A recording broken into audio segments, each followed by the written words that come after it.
आज हम बात करेंगे एक ऐसे महान संत, कवि और समाज सुधारक की जिनकी वाणियाँ व दोहे आज भी लोगों के दिलों में राज करते हैं। जी हाँ, हम बात कर रहे हैं कबीर जी की। हिंदू हो, मुस्लिम हो या किसी भी धर्म के व्यक्ति, कबीर जी के दोहे हर किसी को आत्मिक शांति देते हैं। उनके दोहों वाणियों में वो जादू है जो हमें सोचने पर मजबूर कर देता है।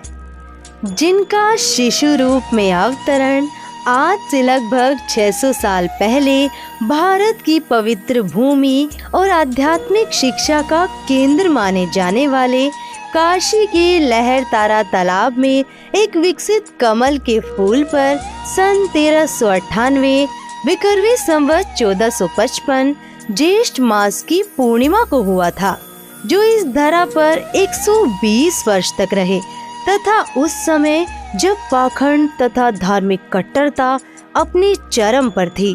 तब कबीर जी ने अपने सत्य मार्ग अर्थात तत्व ज्ञान का प्रचार डंके की चोट में निडरता के साथ किया और सन 1518 में मगहर, वर्तमान जिला संत कबीर नगर से लाखों लोगों के सामने से सशरीर सतलोक चले गए थे। इन 120 वर्षों में कबीर साहिब ने अनेक लीलाएं व चमत्कार किए, लेकिन उस समय के नकली धर्म गुरुओं ने अपनी नकली दुकान को चलाने के लिए कबीर परमात्मा की फाइल को ही दबाकर रख दिया था, क्योंकि उस समय लोग अशिक्षित थे और शिक्षा का अधिकार केवल ब्राह्मण वर्ग और काजी मुल्लाओं को था।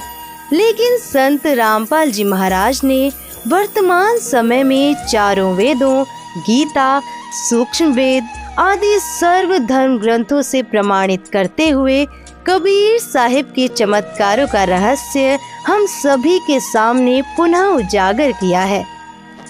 तो आज के इस वीडियो में हम संत रामपाल जी महाराज द्वारा खोले गए इतिहास के उन्हीं पन्नों को पुनः पलटेंगे और जानेंगे कबीर जी के चमत्कारों की अनोखी लीला को, जिसे आज तक छुपा कर रखा गया था। ये वो समय था जब मनुष्य पाप के अंधकार में डूबता जा रहा था।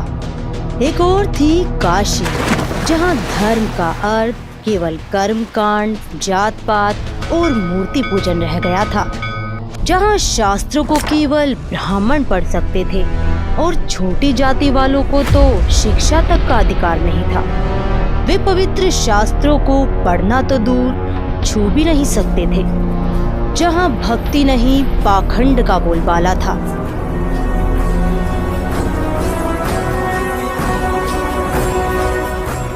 और दूसरी ओर थी दिल्ली सल्तनत, जहाँ तख्त पर बैठा था एक ऐसा सुल्तान जो खुद को आवाम का खुदा समझता था।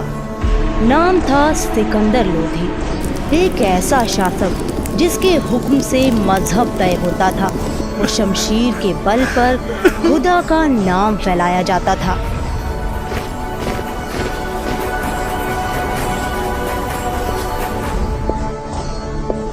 काशी में ब्राह्मणवाद की जंजीरें थी, दिल्ली में इस्लामी सल्तनत की तलवारें। एक तरफ पंडितों का दंभ, दूसरी ओर मुल्लाओं की साजिशें।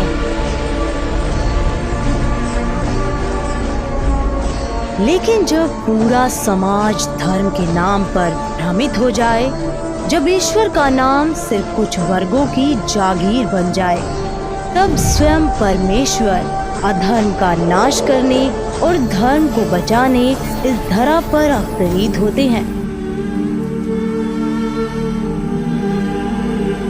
ज्येष्ठ मास की पूर्णिमा को सन 1398 अर्थात विक्रमी संवत 1455 को सुबह ब्रह्म मुहूर्त में कबीर परमेश्वर सतलोक से सशरीर आकर शिशु रूप में लहरतारा तालाब में कमल के फूल पर विराजमान हुए।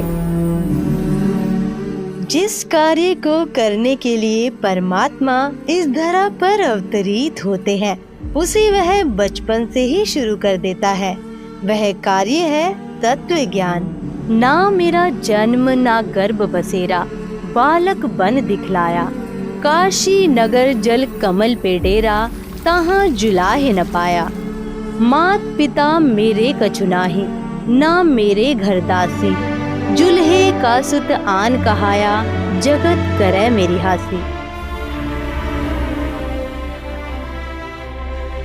जो ना धर्म बदलवाते थे ना तलवार चलाते थे, उनकी वाणी ही तलवार थी और उनका तत्व ज्ञान था अधर्म और क्रूरता का अंत। दिल्ली के बादशाह सिकंदर को एक समय जलन का रोग हो गया, जिसे सारा मुल्क सलाम करता था। आज वो अपने ही जिस्म की आग से बच नहीं पा रहा था। दवाएं हार चुकी थी, अब अल्लाह के किसी बंदे की तलाश थी। बादशाह सलामत, कैसी तबीयत है अब? जिस्म जला नहीं, पर जान हर लम्हा राख हो रही है पीर जी। हुजूर, हमने हर औषधि, हर मंत्र आजमा लिया।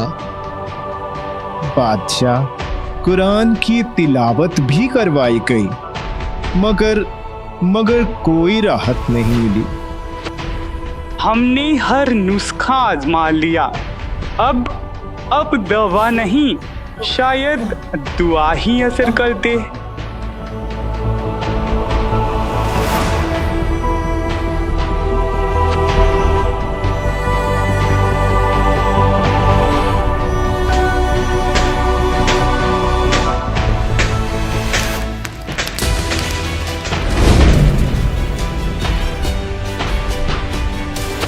जहां पना काशी नगर में कबीर नाम की एक फकीर हैं।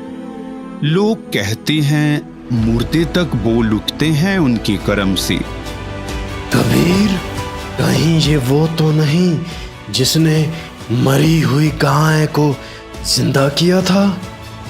जी हुजूर। काशी चलने की तैयारी करो।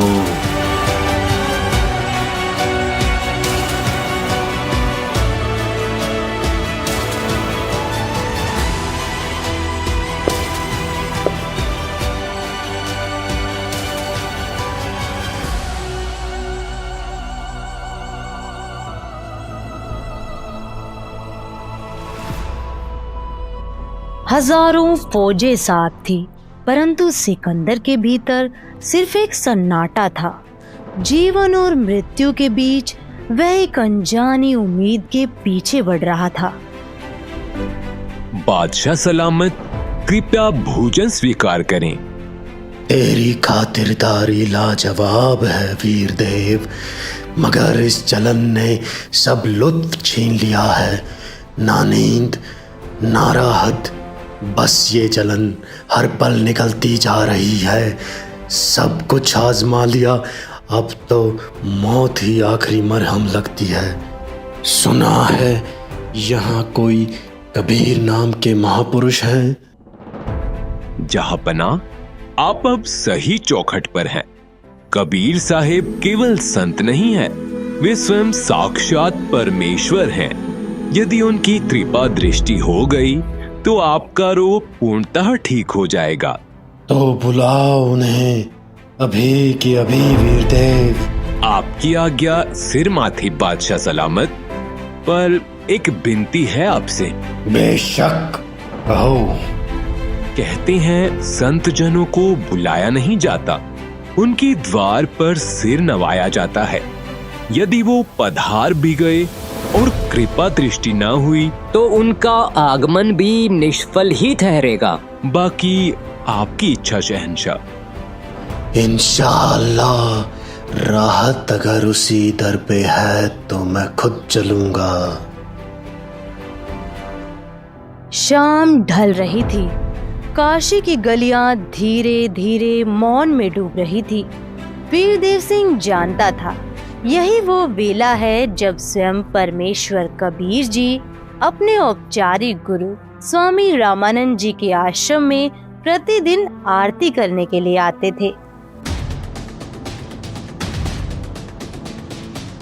और आज उसी आश्रम के द्वार पर खड़े थे काशी के नरेश और दिल्ली का क्रूर सुल्तान सिकंदर लोधी। परमात्मा से मिलने की घड़ी समीप थी। जब वहां पहुंचे तो मालूम हुआ कि कबीर जी अभी आश्रम नहीं लौटे। राजन, इस घड़ी वो जरूर पधारते हैं। जब तक कबीर जी तशरीफ लाएं, क्यों ना यहीं आश्रम में कुछ देर इंतजार कर लें। सेवक, निवेदन करो स्वामी जी से। दिल्ली के बादशाह उनके दर्शनों के इच्छुक हैं और कबीर जी का इंतजार भी यहीं उनके आश्रम में करना चाहते हैं। सेवक भीतर गया और निवेदन सुनाया, पर वहां उत्तर नहीं, अपमान मिला। रामानंद जी जो मुसलमानों से घृणा करते थे। कह दो उन मांस खाने वाले पापी मलेच्छों की शक्ल भी नहीं देखता मैं। अगर बैठना है तो बाहर बैठ जाए। अगर ये महात्मा दिल्ली के ताज की तौहीन कर सकता है तो न जाने आम मुसलमानों के साथ कैसा सलूक करता होगा। अभी सबक सिखाता हूं इसे। कृपया संयम रखिए बादशाह सलामत। गुस्से ने उसकी अक्ल पर पर्दा डाल दिया और एक ही वार में उसने रामानंद जी का कत्ल कर डाला।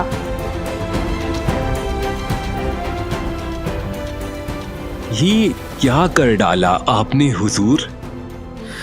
वीर सिंह, ये क्या कर बैठा मैं? जिससे मिलने आया था उसी के पीर को मार डाला। अब कबीर साहेब मुझे कभी मुआफ नहीं करेंगे। मैं गुनाहों से लदा एक बदनसीब इंसान हूँ। हे परमात्मा! वीर देव, चलो यहाँ से। कबीर साहेब अब मुझे नजरे रहमत से कभी नहीं देखेंगे। मैं उनके सामने गया तो बस बद्दुआ मिलेगी। चलो चलो इसी वक्त। जो आ गया शहंशाह, चलिए।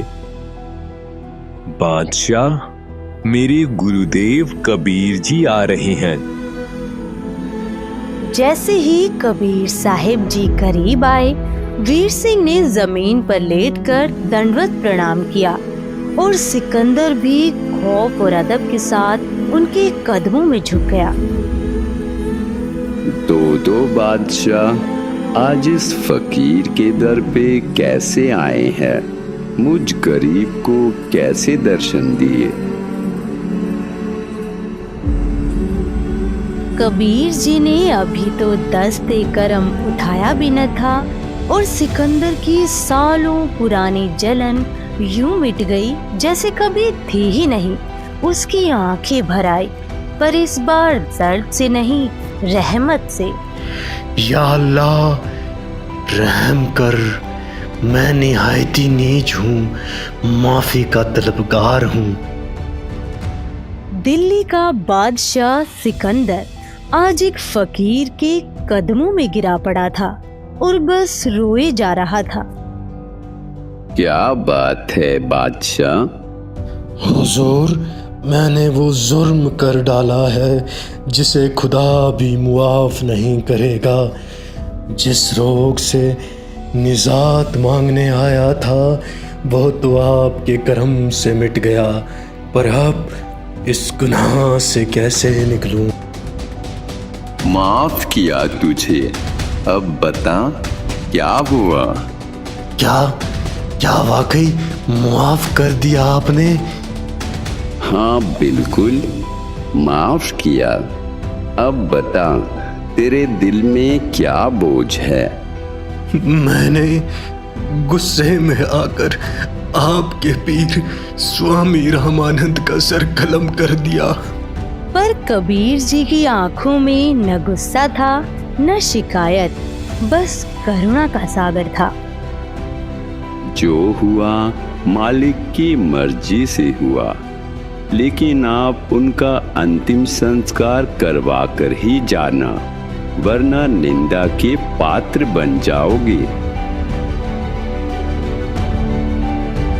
वीर सिंह, ये इंसान नहीं, ये तो वाकई खुदा हैं। मैंने इनके पीर को मार डाला, फिर भी इनके माथे पर शिकन तक न आई। अभी तो देखा ही क्या है बादशाह, ये तो बस शुरुआत है। ये क्या कर डाला राजा ने? ब्राह्मण हत्या महापाप हो गया। कबीर जी आ गए, कबीर जी आ गए। जैसे ही परमेश्वर कबीर जी भीतर पहुंचे तो देखा रामानंद जी का धड़ अलग, सिर अलग पड़ा था, शरीर पर चादर डाल दी गई थी।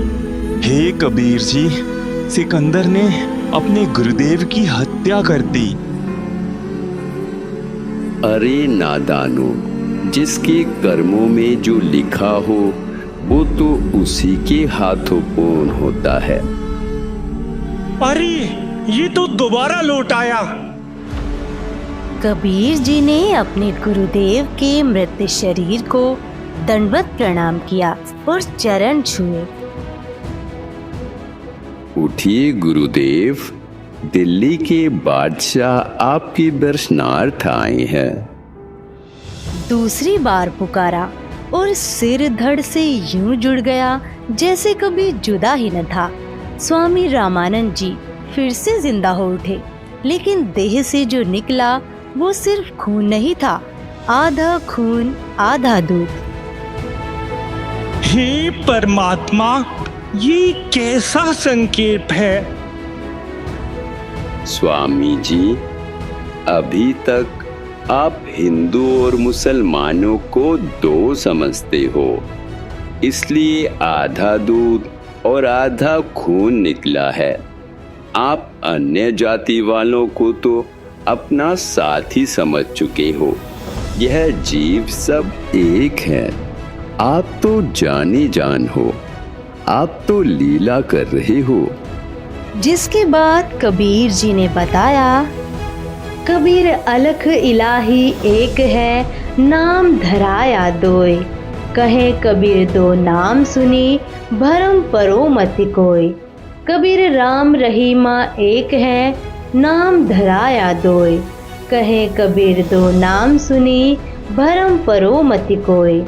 कबीर कृष्ण करीमा एक है, नाम धराया दोय। कहे कबीर दो नाम सुनी, भरम परो मति कोय। कबीर राम कबीर एक है, कहन सुनन को दोय। दो करी सोई जानई, सतगुरु मिला न होय। जिसके बाद स्वामी रामानंद जी की आंखें भर आई। उन्होंने सिकंदर को सीने से लगा लिया। इसके बाद रामानंद जी हिंदू तथा मुसलमानों को तथा सर्व जाति व धर्मों के व्यक्तियों को प्रभु के बच्चे जानकर प्यार देने लगे। दिल्ली के बादशाह सिकंदर लोधी के साथ उनका धार्मिक पीर शेख तकी भी बनारस गया था, लेकिन वह हिंदू संतों से बहुत ईर्ष्या करता था तथा उन्हें व उनके शिष्यों को काफिर कहता था। इसलिए वह सिकंदर लोधी और वीर देव सिंह के साथ स्वामी रामानंद जी के आश्रम नहीं गया था और वीरदेव सिंह के महल में बने विश्राम गृह में ही रुका। सिकंदर लोधी विश्राम गृह में आकर शेख तकी से, पीर जी, मेरा लाइलाज रोग जिसे कोई भी शफा न दे सका, इन्होंने बस एक नजरे करम से रफा कर दिया। और ऐसे भी पीर जी, उन्होंने मेरे सामने मेरे ही हाथों कत्ल किए गए उनके गुरुजी को फिर से जिंदा कर दिया। शेख तकी जलन से भर उठा और कहने लगा, अगर ये कबीर अल्लाह है तो मैं इसका इम्तहान लूंगा। अगर ये मेरे सामने किसी मुर्दे को जिंदा कर दे तो मैं इसे अल्लाह मान लूंगा, वरना दिल्ली जाकर ऐलान कर दूंगा कि शाह सिकंदर लोधी अब हिंदू बन चुका है। सिकंदर लोधी ये सुनकर परेशान हो गया। उसे डर था कि अगर शेख तकी ने ऐसा कर दिया तो पूरे मुल्क में बगावत छिड़ जाएगी।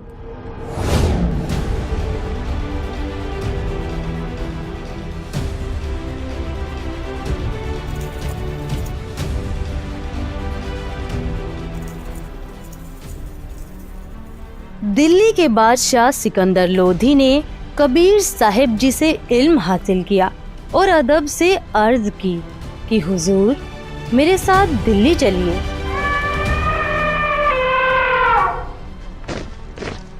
बादशाह ने कबीर जी को अपने साथ हाथी की अंबारी में बैठाया, जिसमें बादशाह के सिवा किसी को बैठने की इजाजत नहीं थी। सब लोग दिल्ली के लिए रवाना हो गए। रात के वक्त सफर में एक दरिया के किनारे काफिला ठहरा ताकि सुबह आगे का सफर तय किया जाए।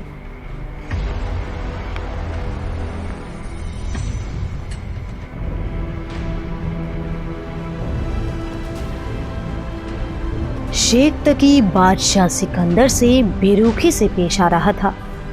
क्या मामला है पीर जी? तुझे नहीं पता इस कबीर काफिर को अपने साथ क्यों रखा है? ये काफिर नहीं, अल्लाह है पीर जी। अच्छा, अब अल्लाह इंसानी शक्ल में आ गया। अल्लाह ऐसे हैं पीर जी? आखिर आपको यकीन कैसे होगा पीर जी? अगर वो काफिल मेरे सामने किसी मुर्दे में जान फूंक दे तो हमें यकीन आएगा।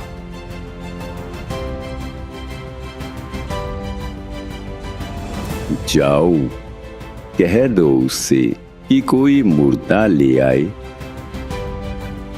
अगले रोज सुबह एक 10-12 साल के बच्चे की लाश दरिया में तैरती हुई नजर आई। लो आ गया मुर्दा, अब जिंदा करके दिखाओ। पहले आप ही आजमा लीजिए पीर जी। मौजूद वजीरों और सिपाहियों ने भी शेख तकी को पहले अपनी ताकत आजमाने की सलाह दी। शेख तकी अपने तंत्र मंत्र पढ़ता रहा, लेकिन कुछ भी असर न हुआ। इतने में मुर्दा पानी के बहाव के साथ 3 फरलांग आगे चला गया। चालाकी देखो इसकी। ये कबीर चाहता था कि ये मुसीबत मेरे सिर से टल जाए। कहीं मुर्दे भी जिंदा होते हैं? मुर्दे तो बस कयामत के रोज उठाए जाएंगे। पीर जी आप इत्मीनान रखें। फिर कबीर साहिब ने मुर्दे की तरफ हाथ बढ़ाया और इशारा किया। हे जीवात्मा, जहाँ कहीं भी है, कबील हुक्म से इस शरीर में प्रवेश कर और बाहर आ। बस इतना कहना था कि मुर्दे की जिस्म में हलचल हुई और वो बच्चा जिंदा होकर कबीर साहिब के सामने आ खड़ा हुआ। उसने कबीर साहिब की कदमों में सजदा किया। इस अनोखे वाक़े को देखकर सभी दंग रह गए। कबीर साहिब ने तो कमाल कर दिया। इस तरह उस बच्चे का नाम कमाल रख दिया गया। कबीर साहिब ने उसे अपने साथ रखा और बेटे की तरह उसकी परवरिश की। फिर काफिला दिल्ली की तरफ रवाना हुआ। धीरे धीरे ये खबर दूर दूर तक फैल गई कि कबीर साहिब ने एक मुर्दे को जिंदा कर दिया। शेख तकी अंदर ही अंदर सुलग रहा था। उसे लगा ये कबीर अब खतरा बन चुका है। मेरी बेटी भी तो थी, दफन है अब तक वहीं। ये कबीर तो बस एक जादूगर है। अपने जंतर मंतर से बादशाह की अक्ल पर पर्दा डाल दिया है। अगर तुम खामोश रहे तो हालात बिगड़ जाएंगे। हुक्म कीजिए पीर जी, हम आपके ही साथ हैं। अगर कबीर मेरी बेटी को, जो कब्र में दफन है, जिंदा कर दे तो हम उसे अल्लाह मान लेंगे। ठीक है, हर जगह मुनादी करवा दो ताकि सब देख लें और किसी को कोई शक न रहे।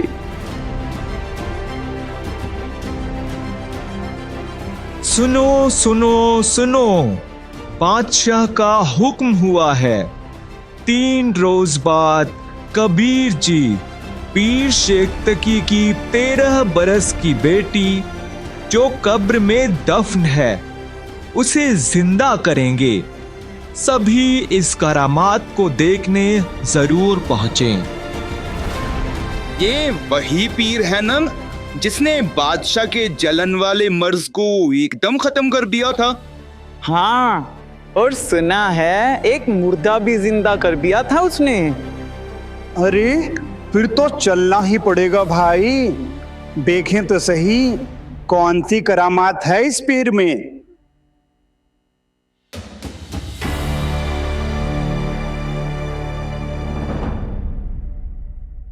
हजारों लोग इस अनोखे वाक़े को देखने के लिए जमा हुए। कबीर जी ने कब्र खुदवाई जहां एक 12-13 साल की लड़की की लाश थी। पहले आप कोशिश करें। अगर वाकई करामात होती तो अपनी बेटी को कौन मरने देता पीर जी? औलाद के लिए तो आदमी जान तक दे देता है। मेहरबान हैं आप ही रहमत करें। हे शेख तकी की बेटी, जिंदा हो जा। क्या हुआ पीर साहब, जादू कमजोर पड़ गया क्या? हे शेख तकी की बेटी, जिंदा हो जा। कह रहा था अल्लाह है तू, अब क्या हुआ? हे शेख तकी की बेटी, जिंदा हो जा। देखा, पाखंडी का पाकड़ पकड़ा गया। ठहरिए पीर जी। हे जीवात्मा, जहां कहीं भी है, कबील हुक्म से इस शरीर में प्रवेश कर और बाहर आ। बस इतना फरमाना था कि लाश में हलचल हुई और लड़की जिंदा होकर बाहर आ गई।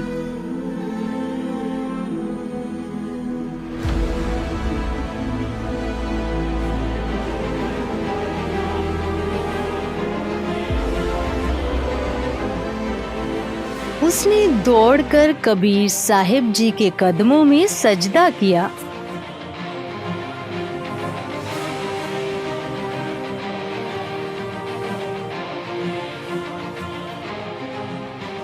जिंदा हुई लड़की ने 1.5 घंटे तक कबीर साहिब जी की महिमा का गुणगान किया। ये कोई मामूली बुनकर नहीं, ये वही हैं जो अनगिनत जहानों के मालिक हैं। तुम इंसान समझ बैठे हो इन्हें, और मैं कहती हूँ खुदा है ये। इनके कदमों में गिरकर अपनी रूह को निजात दिलाओ, वरना ये मौका फिर कभी न मिलेगा। यही रास्ता है उस जहां तक पहुंचने का जहां कभी मौत नहीं आती। इस काल के फंदे से निजात सिर्फ एक के पास है, बंदी छोड़ कबीर साहिब।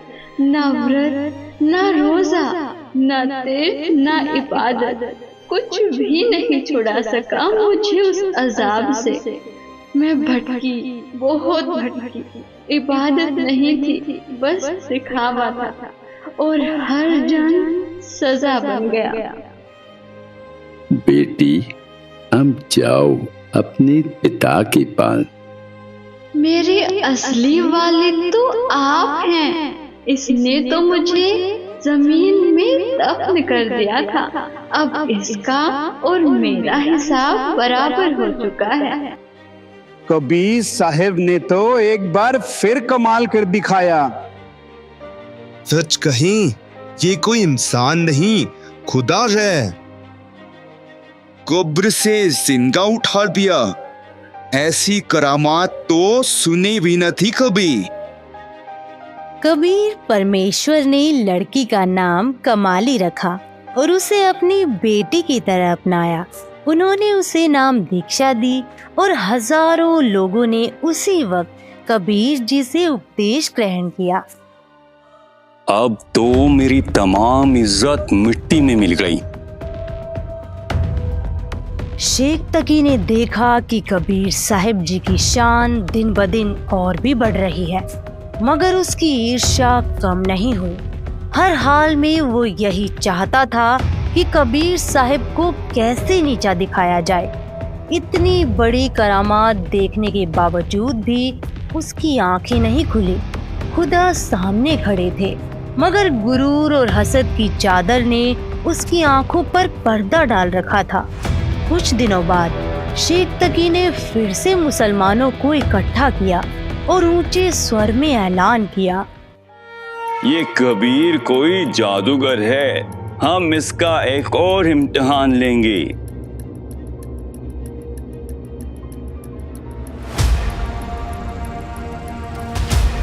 बादशाह सलामत, हम इस कबीर को उबलते हुए सरसों के तेल के कड़ाहे में डालेंगे। अगर ये बच गया तो हम इसे सचमुच खुदा का बंदा मान लेंगे। अगर इनकी बात नहीं मानी तो हुकूमत खतरे में पड़ सकती है।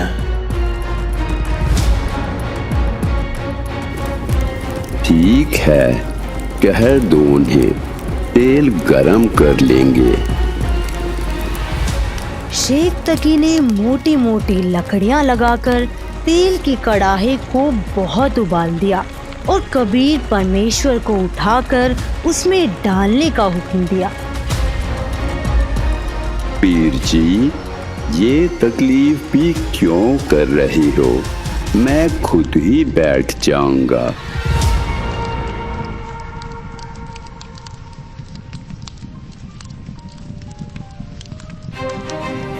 ये कहकर कबीर साहिब जी खुद ही उबलते हुए तेल के कड़ाहे में बैठ गए। सिर्फ उनकी गर्दन बाहर दिखाई दे रही थी, बाकी जिस्म खौलते तेल में था। कबीर साहिब जी आराम से बैठे थे, मानो किसी ठंडे पानी में बैठे हों, लेकिन शेख तकी फिर भी कबीर जी पर तंज कसे जा रहा था। ये जादूगर है, इसने तेल की तासीर ठंडी कर दी, वरना ये उबाल बहुत तेज था। कहीं सचमुच तेल ठंडा तो नहीं हो गया? मुझे खुद आजमाना चाहिए।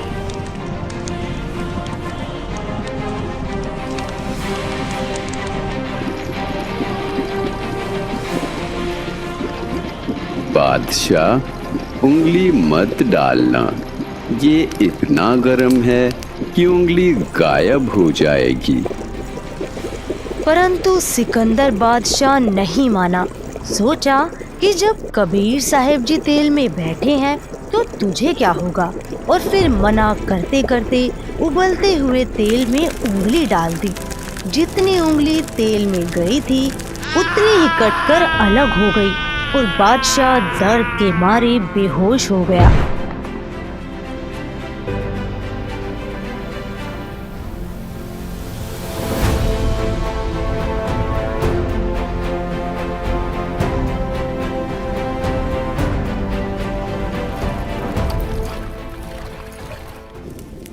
तब कबीर साहिब जी कड़ाहे से बाहर आए और सिकंदर की कटी हुई उंगली को पकड़कर पूरा कर दिया।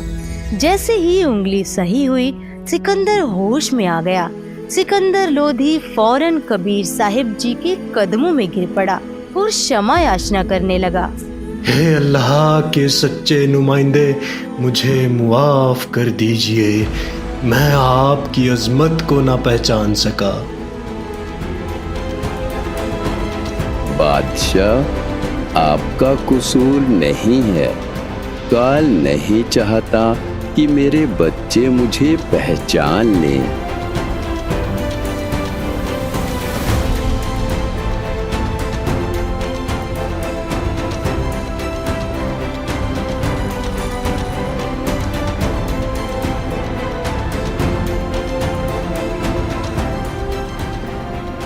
चलिए पीर जी।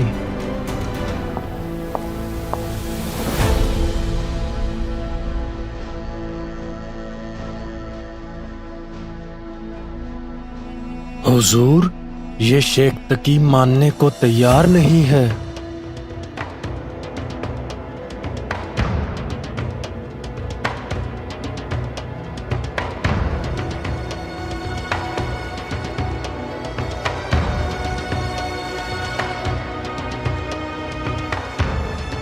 ठीक है बादशाह, कर लेने दे इसे जो ये करना चाहता है। शेख तकी बांध के ले गया उस हस्ती को जिसे बांधा नहीं जा सकता था।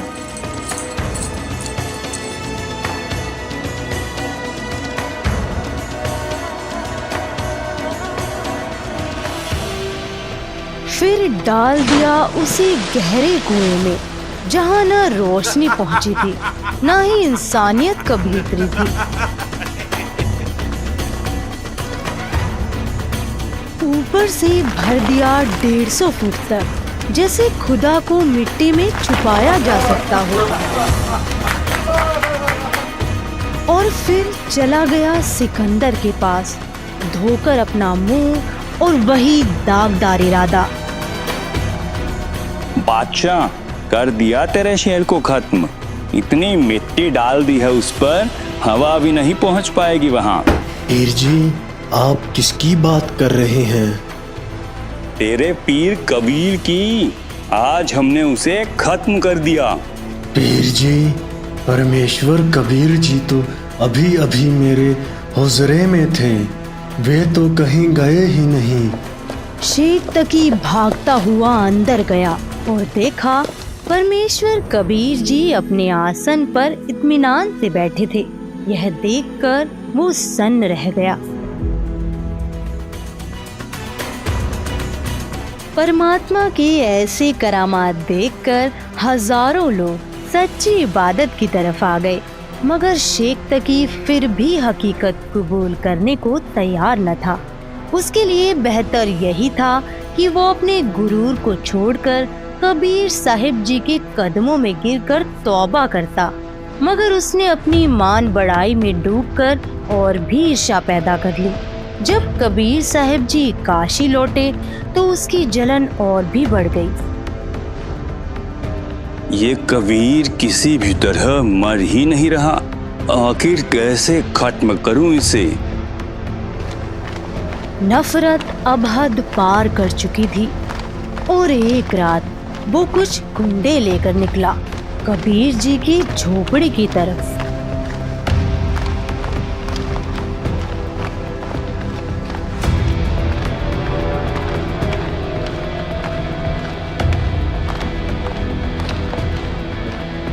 आज इस कबीर का वजूद ही मिटा देंगे, इसके टुकड़े टुकड़े कर दो। उस वक्त कबीर परमात्मा अपनी झोपड़ी में सुकून से विश्राम कर रहे थे।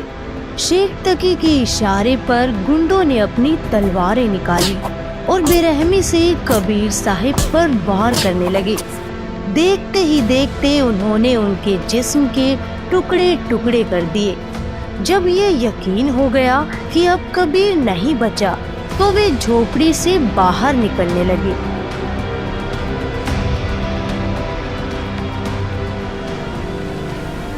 पीर जी, दूध पीकर जाना, ऐसे थोड़े ही जाते हैं।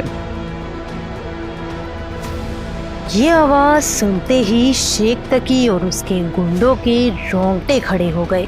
जब वे पलटे तो देखा कबीर साहिब पूरी तरह सलामत खड़े मुस्कुरा रहे थे। उनके चेहरे पर नूर बरस रहा था। ये देख शेख तकी और उसके गुंडों के पैरों तले जमीन खिसक गई। डर के मारे सभी वहां से भाग खड़े हुए। उनकी रूह तक कांप गई। लेकिन इस खौफ का असर ये हुआ कि उन गुंडों को तेज बुखार चढ़ गया। कई दिनों तक उनका बदन जलता रहा, बेचैनी से तड़पते रहे।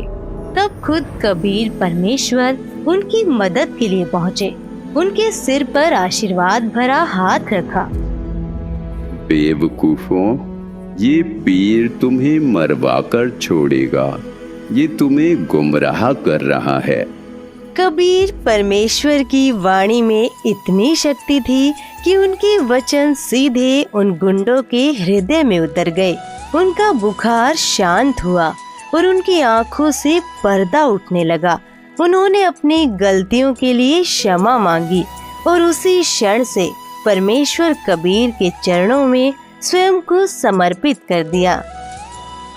कबीर की वाणी न सिर्फ शब्द थी बल्कि एक क्रांति थी।